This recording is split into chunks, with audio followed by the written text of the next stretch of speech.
في بنت كانت واقفة في طابور طويل في المترو، الجو زحمة وخانقة، وفجأة بدأت تحس بدوخة والدنيا بتلف بيها. آخر حاجة فاكراها إنها مسكت في كتف واحدة جنبها وقالت لها أنا حاسة إني هقع.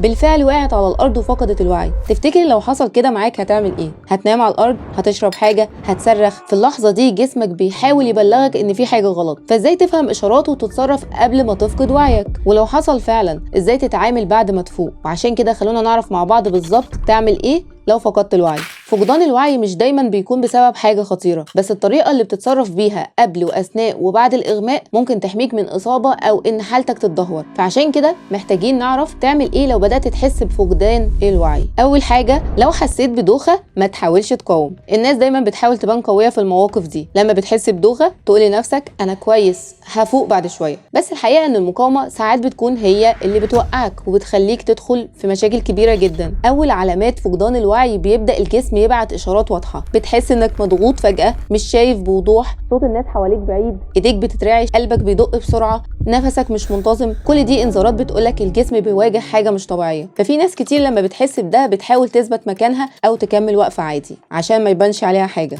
بس ده اللي ممكن يخليك تفقد وعيك فعليا وتقع على وشك أو تضرب راسك في حاجة. فالتصرف الصحيح إنك لما تحس بأي علامة من العلامات دي إنك تسيب أي حاجة بتعملها وتقعد فورا. لو واقف اقعد على الأرض أو على أول كرسي تلاقيه. لو في مكان فيه ناس قرب من حيطة أو سور واسند جسمك. ارفع رجليك لفوق على أي حاجة، كرسي، شنطة أو حتى رصيف. ده بيساعد الدم إنه يرجع للمخ، لأن الجسم لما بيدوخ بيكون الدم مش واصل للمخ كويس. فرفع الرجلين بيساعدوا إنه يعيد التوازن بشكل طبيعي، وساعات بيمنع إنك تفقد الوعي خالص. ولو مش قادر ترفعهم نام بس على الأرض وخلي رجلك مستوية قدر الإمكان. فأول إحساس يجيلك بإنك مش ثابت هو أول فرصة إنك تنقذ نفسك فيها. الدوخة مش شيء نتحمله، الدوخة رسالة، ولو رديت عليها صح ممكن تمنع حاجة كبيرة من إنها تحصل. تاني حاجة، اطلب مساعدة. لوحدك مش هتقدر تقاوم. كتير من الناس بتحاول تعدي اللحظة، يفضل يقول أنا هفوق أهو هفوق، وهو أصلا مش قادر يشوف اللي حواليه. بس الحقيقة الوقت اللي بتضيعه في المكابرة ممكن يكون هو اللي بيخليك تقع فعلا. لو حسيت إنك مش قادر تقف على رجلك أو شايف الدنيا بتلف أو بتحس إنك خلاص هتقع، ده مش وقت تتماسك فيه، ده وقت تنادي على أي حد حواليك وبسرعة جدا تطلب المساعدة. حتى لو اللي حواليك ناس غريبة، صدقني الناس بتتحرك أكتر لما يشوفوا إنك بتتكلم بثقة وبهدوء. عرفهم لو كنت تعبان بشيء معين زي السكر أو الضغط. طب ليه دي خطوة مهمة؟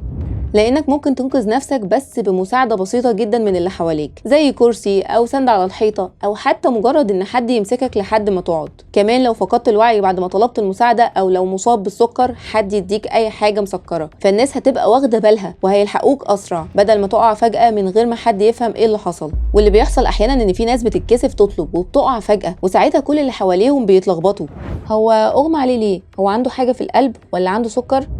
لكن لو كنت واضح انت بتخلي الناس تساعدك صح. فمفيش حاجة اسمها انا تمام وانت مش شايف قدامك. ساعد نفسك بطلب بسيط، لان المساعدة اللي هتطلبها في الوقت الصح ممكن تمنعك من اصابة او تنقذ وعيك قبل ما تضيعه. ولو انت بنت فمن المهم جدا انك تعرفي اللي حواليكي بصوت عالي انك لوحدك ومش معاكي حد، عشان ما نسمحش لاي حد يستغل الموقف ويقول انك تبعه. والله احيانا مش بيبقى الموقف متوقف على انك بنت بس، من الافضل ان اي حد يعمله حتى لو ولد. تالت حاجة، لو فقدت الوعي فعلا ولقيت نفسك فقت بعدها، اللحظة اللي بتفوق فيها بعد ما بتكون فقدت الوعي بتكون لحظة غريبة جدا. مش بتبقى عارف انت كنت نايم، نمت قد ايه، حصل ايه. وفي ناس اول حاجة بتعملها انها بتقوم بسرعة وبتقول انا كويس انا تمام، لكن الحقيقة ده اخطر تصرف ممكن تعمله. اول حاجة تعملها بعد ما تفوق، خليك قاعد على الارض او في نفس المكان اللي فقت فيه. ما تقومش فجأة، ما تتسرعش وتحاول تمشي او تتكلم كأن مفيش اي حاجة حصلت. جسمك لسه بيحاول يرجع توازنه، ولو قمت بسرعة ممكن تدوخ تاني او تقع مرة كمان، بس المرة دي وانت واقف، ويحصل لا قدر الله كسر او خبطة قوية لو وقعت غلط.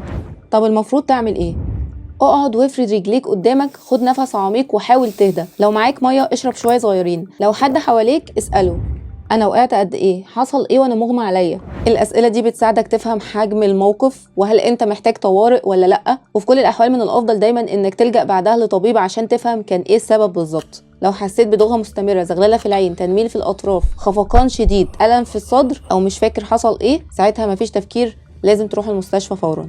ملاحظة مهمة، مش كل مرة تفقد فيها الوعي هتبقى حاجة خطيرة، بس لو حصلت أكتر من مرة أو بدون سبب واضح لازم تشوف دكتور. اللي بقوله هنا خطوات هتنقذك لحد ما توصل للمساعدة الصح. وقت ما تفوق خليك على الأرض، خليك هادي وافهم اللي حصل، مش شطاره انك تقوم على طول، الشطاره انك تستوعب الموقف وتحمي نفسك من تكراره. رابع حاجه، لو كنت لوحدك في البيت. انا عارفه الاحساس ده مرعب، لما تبدا تحس بدوخه او انك هتفقد وعيك وبعدين تبص حواليك تلاقي نفسك لوحدك. ساعتها ممكن تفكر اقعد، اصرخ، استنى، اتصرف ازاي. الحقيقه في اللحظه دي في خطوات محدده ممكن تنقذك. اول خطوه، انزل على الارض فورا، مش على الكنبه ولا على طرف السرير، انزل على الارض نفسها، ولو ما لحقتش اسند ظهرك على الحيطه. طب ليه؟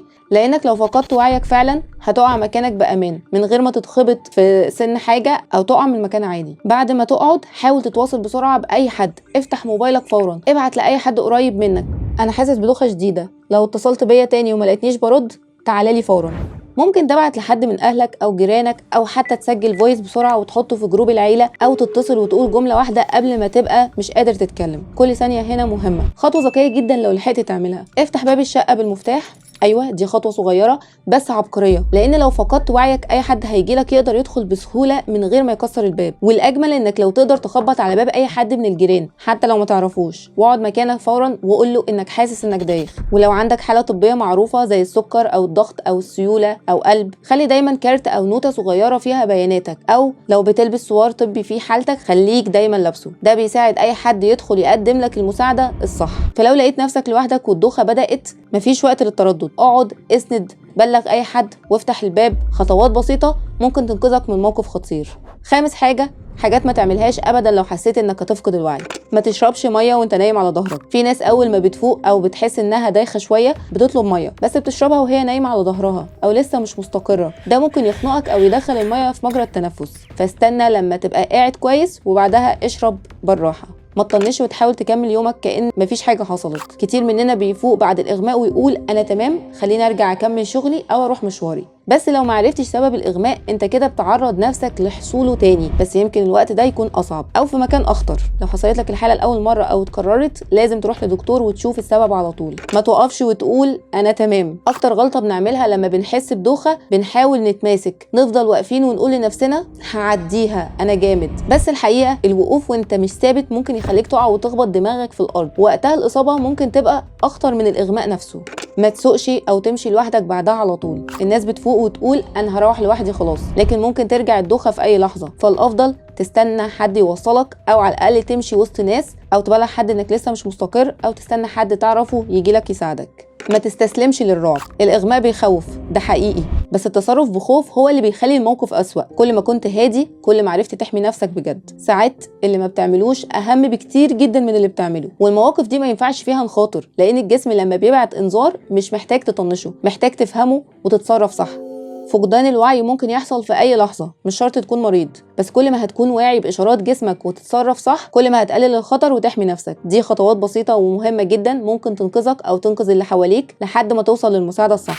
لو حصل معاك موقف زي ده قبل كده شاركنا في التعليقات وقول لنا حسيت بايه واتصرفت ازاي، علشان اللي يشوف الفيديو يتعلم من تجربتك. وما تنساش تعمل لايك وسبسكرايب لقناه فلسوفه، واستناني في حلقه جديده من تعمل ايه، لان في لحظه ممكن تحتاج المعلومه وتكون سبب في انك تنقذ نفسك او تنقذ اي حد قريب منك.